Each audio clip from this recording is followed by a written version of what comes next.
Vamos falar da história do Ferreirinha. A novela vai acabar em breve, então, Hernan. Agora sim. Meu Deus, vai acabar. Eu já não aguentava mais a novela Ferreirinha, mas é o seguinte, o Ferreirinha deu o aceite, né? Isso foi ontem à noite, a proposta do São Paulo. A questão, assim, eu me arrisco tranquilamente dizer que Ferreirinha vai jogar no São Paulo. A questão toda é, o que o São Paulo pensa? Ferreirinha ainda não é jogador de São Paulo na cabeça dos dirigentes do São Paulo. Por quê? Por causa de um cara que hoje foi anunciado pelos Palmeiras, que é o Caio Paulista. Teve o aceite, teve a sinalização positiva, agora são os trâmites. Quais são os trâmites? O contrato assinado pelo Grêmio, o contrato assinado pelo jogador e o jurídico do São Paulo colocando ali tudo no papel. Então, quando tiver isso assinado, aí sim o São Paulo vai entender que ele é jogador do clube. Por enquanto, não. Até isso acontecer, até ter uma garantia de assinatura, o São Paulo não vai considerar o Ferreirinha jogador do clube. Mas, pelo aceite, eu me arrisco aqui tranquilamente a dizer que o Ferreirinha vai jogar no São Paulo, sim.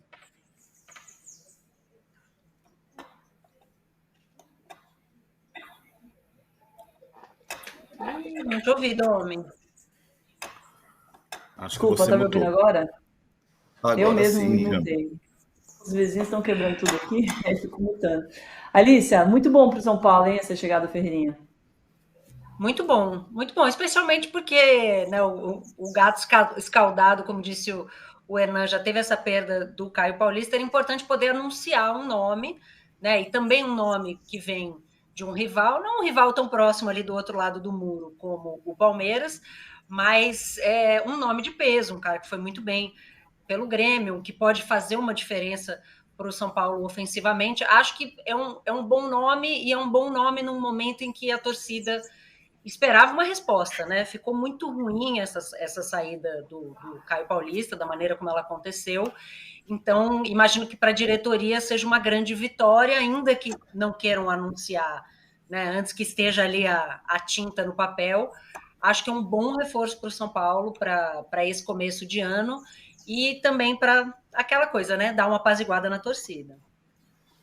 O Palmeiras, como o Hernan falou, né, acabou de anunciar oficialmente o Caio Paulista num vídeo estilo BBB, com o telefone tocando e tudo.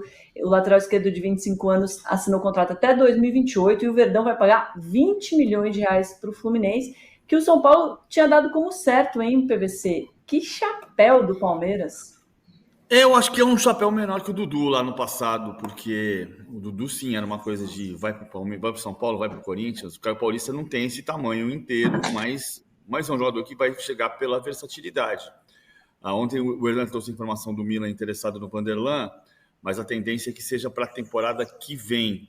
Então o Caio Paulista chega para ser um polivalente, como o Abel Ferreira gosta. Ele pode ser lateral, ele pode ser ponta esquerda, ele pode ser segundo atacante, eventualmente até centroavante. Joga em várias posições diferentes do Arthur, que teve uma divergência com o Abel por não querer jogar como meia quando o Palmeiras tinha a bola.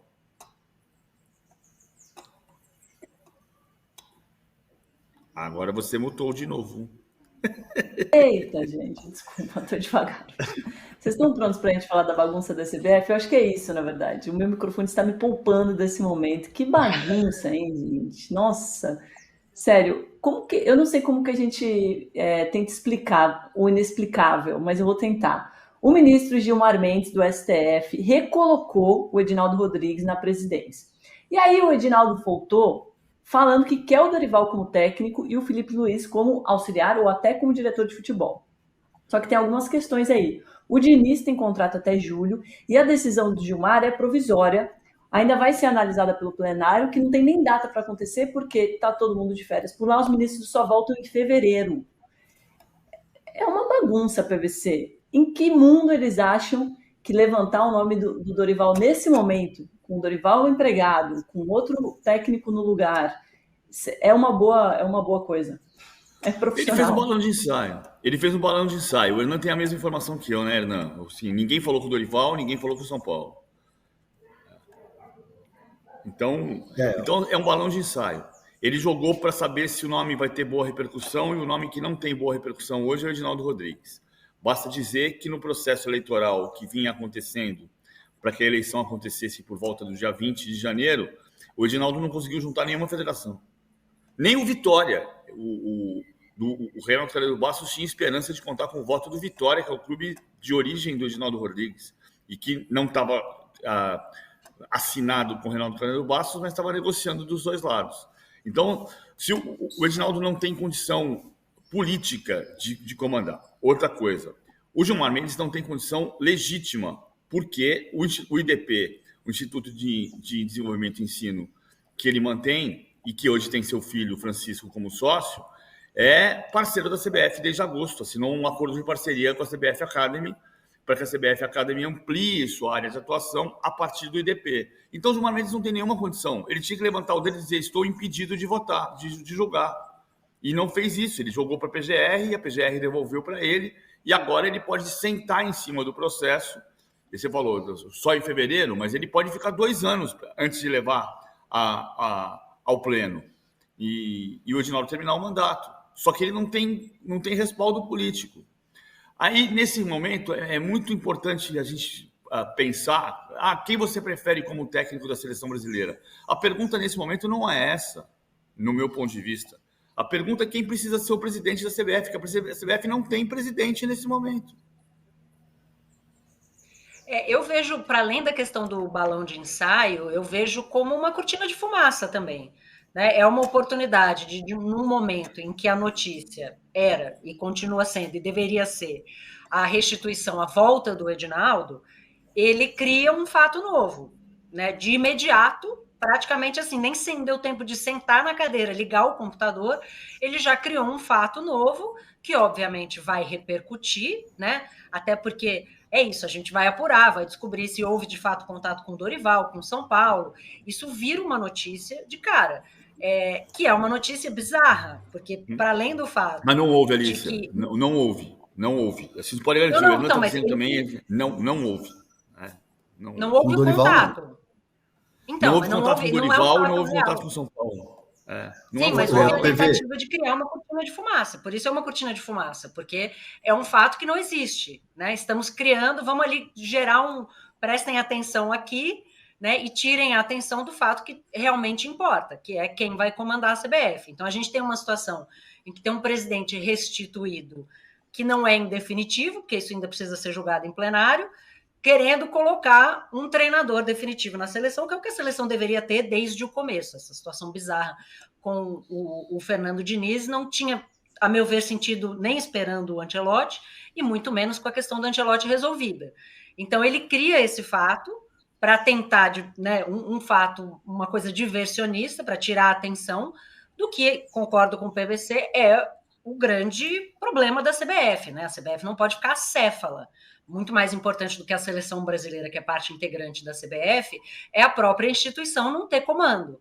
Né? Então, não há um respaldo político, é difícil que essa questão se sustente. Né? Até difícil imaginar o Ancelotti. Eu já achava difícil imaginar ele querer vir no melhor dos mundos, ele querer vir nesse caos, né? É ainda mais improvável. E agora uma situação em que ele lança esse fato, ele avisou o Diniz, porque é isso, o Diniz tem contrato, né, até junho, até as vésperas da Copa América. Então, né, obviamente que ninguém foi avisado, então para mim isso deixa ainda mais claro de que é só uma tentativa de, né, ao entrar de volta na sala, acender a luz, tentar tirar a atenção daquela que de fato é a notícia mais importante, que é a saída dele e agora a sua volta. Agora, se o Gilmar Mendes não tivesse... É que não teve o contato com o Dorival, e isso até agora de manhã eu falei com uma pessoa do clube importante que me disse que não teve nenhum contato com o Dorival, não teve nenhuma proposta, mas ontem teve uma rápida ligação, um rápido contato do Edinaldo Rodrigues com o Júlio Casares. E nesse contato, o Júlio deixou bem claro que não gostaria de perder o treinador, que foi isso. Nada além disso, não foi reunião, não foi... foi assim, um contato porque, claro, a notícia virou uma pólvora, virou uma bomba, e o presidente Edinaldo liga para o Júlio Casares para falar do Dorival, e o Júlio deixa muito claro: presidente, respeito você e tal, mas não queremos perder o treinador. Não quer nem que tenha convite. Então foi esse rápido contato que aconteceu, mas como a Alicia deixou bem claro, que é o que me parece, uma grande cortina de fumaça, porque nem o Edinaldo sabe se vai continuar. Ô, Hernan, mas nesse detalhe. caso, se o Edinaldo continuar, por exemplo, e imagina aí, fizer ele não faria o convite por causa da relação com o treinador de São Paulo, ou ele faria o convite mesmo assim? Esse é o X da questão. A notícia foi noticiado que ele tem o desejo do Dorival. Essa notícia o São Paulo tem ciência, houve o contato, agora está nas mãos do Edinaldo. Ele que vai fazer o convite ou não para o Dorival, e o Dorival tem todo o direito de aceitar ou não. Outro detalhe importante para o torcedor do São Paulo que está pensando, já era, o Dorival vai embora e tudo mais. Ontem à noite teve uma reunião dos dirigentes do São Paulo, né, da cúpula são paulina, com o Dorival falando sobre planejamento de 2024. Provavelmente ali o Dorival ficou sabendo do aceite do Ferreirinha, da chegada dos jogadores, da possibilidade de um 9, da possibilidade de um lateral esquerdo, e o São Paulo que vai se reapresentar no sábado. Né? Amanhã está todo mundo lá no CT fazendo exames e já começando a temporada de 2024. Então essa reunião foi para afinar 2024. Então, enquanto não acontecer o convite oficial da CBF, nada vai mudar no São Paulo. O Júlio deixou bem claro, expressou o desejo dele. Não queremos perder o treinador para a seleção brasileira. Esse é o status. Tem um detalhe, Domi, que é o seguinte. O Gilmar Mendes pode sentar no processo 2 anos e não mandar para o pleno. Ok. Mas, se ele restitui por medida liminar o estatuto da CBF anterior, dando validade por termo de ajustamento de conduta que o Ministério Público fez, o Tribunal de Justiça do Rio de Janeiro disse que não tinha validade, se ele restitui, então 2/3 do colégio eleitoral podem se sentar e destituir o Edinaldo. Se o Edinaldo não tem nenhuma federação, né, 2 semanas atrás, no gabinete do presidente da Câmara, Arthur Lira, costurou-se uma candidatura em que o Edinaldo disse que seria vice do Gustavo Feijó. O Flávio Sveiter saiu da sala e voltou, e a candidatura é do Flávio Sveiter, que se lançou candidato. E o Gustavo Feijó é o provável vice nessa candidatura. E essa candidatura do Flávio Sveiter tem 19 federações. A candidatura do Reinaldo Canelo Bastos tem 8 federações. Significa que o Edinaldo não tem nenhuma federação. Se 2/3 das federações se sentarem e estiverem de acordo, votam a destituição do Edinaldo pela medida liminar que o Gilmar Mendes colocou em vigor.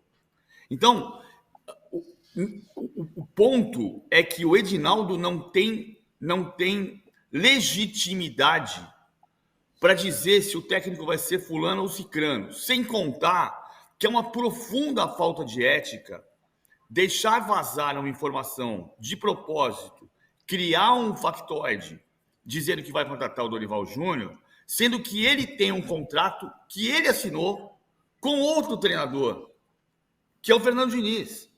Então, ele está desrespeitando o Dorival Júnior, o São Paulo, o Fluminense, o Fernando Diniz, e está desrespeitando, acima de tudo, o futebol brasileiro. Eu vejo da mesma maneira, PVC, e em relação ao que o Hernan comentou, que essa falta de legitimidade de um presidente que não é definitivo querer definir um treinador definitivo. Ele teve essa oportunidade quando ele ainda estava no cargo, antes dessa ação ser ressuscitada, e ele ser defenestrado, e a situação ela é tão bizarra que eu recebi uma mensagem ontem de uma pessoa muito envolvida no universo, especialmente dos clubes, querendo colocar o seu apoio público ao Sveiter. E eu demorei um pouco para responder, estava naquele momento, né? Mãe trabalhando, férias escolares. Quando eu consegui responder a mensagem, ele me disse, olha, nesse período entre eu te mandar a mensagem e você me responder, já mudou tudo, não sabemos se vai ter eleição, então eu colocar o meu apoio público sem a gente saber se vai ter eleição não faz nenhum sentido. Então, é uma situação tão frágil. E aí, nesse momento, a questão da falta de ética, ela me parece muito importante da gente notar, porque, além do fato ser diversionista e tal, ele mexe com as pessoas. Mexe com o Fernando Diniz, mexe com o Fluminense, mexe com o São Paulo e mexe com o Dorival. Né? O sonho de qualquer treinador é assumir a seleção brasileira. Então, você virar um peão nessa história, nesse tabuleiro, mexendo com uma coisa tão importante, mexe com toda a torcida do São Paulo. Toda a torcida do São Paulo foi dormir preocupada. Será que a gente vai perder o Dorival? E aí a torcida do Palmeiras tranquila, falando, ai, que bom, vamos deixar o Abel em paz. E tudo isso num movimento que não se sustenta em fatos, né? Ele é um movimento claramente estratégico de tentar tirar a atenção do fato que é esse, como o PVC colocou, de que ele não tem sustentação política para sobreviver à Assembleia. Dificilmente. Só um detalhe, E a gente quase nessa importante confusão toda. Só para recolocar de novo a questão lá de trás, porque também a questão do Sveiter e da candidatura do Sveiter também é importante entender o que aconteceu. E fazer um ligue os pontos, que não é um ligue os pontos definitivo, mas assim. O Tribunal de Justiça do Rio de Janeiro decidiu, 2 anos atrás, que o Ministério Público tinha legitimidade, com base no artigo da Lei Pelé, para fazer um termo de ajustamento de conduta e colocar Edinaldo Rodrigues na presidência da CBF. Imediatamente depois disso, em março do ano passado, o Flávio Sveiter tornou-se diretor de novos negócios da CBF e, ao mesmo tempo, proprietário da empresa Codajás, que era intermediária do contrato da Mubadala com a Libra. Aqui também tinha um conflito de interesses. 9 meses depois, por uma desavença, o Flávio Sveiter pediu demissão e saiu da CBF. Pouco depois, o Tribunal de Justiça do Rio de Janeiro decidiu que o Ministério Público não tinha legitimidade para fazer o TAC, que ele próprio tinha dado condição, com base no artigo da Lei Pelé, que agora é um artigo que não existe mais, então não tem legitimidade. Então, tem um jogo de conflito de interesses de tribunais que vai bater também na questão do STF, porque o Gilmar Mendes não podia se considerar apto a julgar esse caso, porque Agora, PVC, o IDC é sócio da CBF.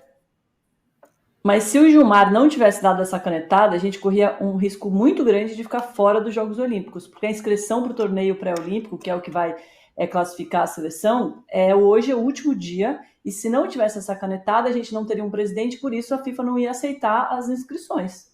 Mas então, tinha no final, essa bagunça toda... Não, Domi, mas tinha um presidente de acordo com uma medida judicial. É que a FIFA diz que não pode ser o presidente, porque a FIFA entende que a medida judicial se contrapõe ao Estatuto da FIFA. Mas o Estatuto da FIFA não pode se sobrepor à Constituição do Brasil. Mas eles adoram fazer isso, ontem, né? Sim, eles eu acho que adoram tem fazer razão, isso. Alicia. Copa do Mundo, Tem até uma razão objetiva, que se você pensar em várias ditaduras ao longo no universo, que você pode ter alguém que tenha uma interposição numa federação, então ele se protege para isso, mas ele não pode se colocar acima da Constituição do Brasil. Um Tribunal de Justiça do Rio de Janeiro determinou que o presidente da CBF era o José Perdiz até ontem à tarde. Então, como é que você não podia fazer inscrição nos Jogos Olímpicos? A CBF podia. Alguém ia assinar pela CBF. Que bagunça, gente. Ó. Vai lá, Domi, vai lá. Não, pode ir. Não, é que é uma questão que gera pouco incômodo na FIFA, né? A FIFA não tem nenhum desconforto em pedir aos países para que façam emendas constitucionais para os seus eventos. E aí tem um outro fator, né, que não é um fator imediato, tão imediato quanto a questão olímpica, mas é a candidatura do Brasil à Copa do Mundo Feminina, em que o Brasil é, em tese, muito favorito, né? A CONCACAF não tem muito interesse, porque está com o calendário já bastante preenchido, não deve voltar para a Europa agora, a África do Sul retirou a sua candidatura, então tem tudo para ser o Brasil. Agora, como fica a situação do Brasil, né, em um conflito, num momento em que CBF e governo não estão alinhados? Porque a gente sabe que para organizar uma Copa do Mundo, isso precisa acontecer. Né? A confederação local tem a sua importância, mas quem bota o dinheiro, quem faz o evento rodar de fato, quem viabiliza o evento é o governo federal. Então, esse desalinhamento, né, em que você tem o Supremo determinando quem vai ser o presidente da CBF, né, e essa decisão sendo questionada, tudo isso é muito complicado às vésperas de uma candidatura tão importante como uma candidatura de sede de Copa.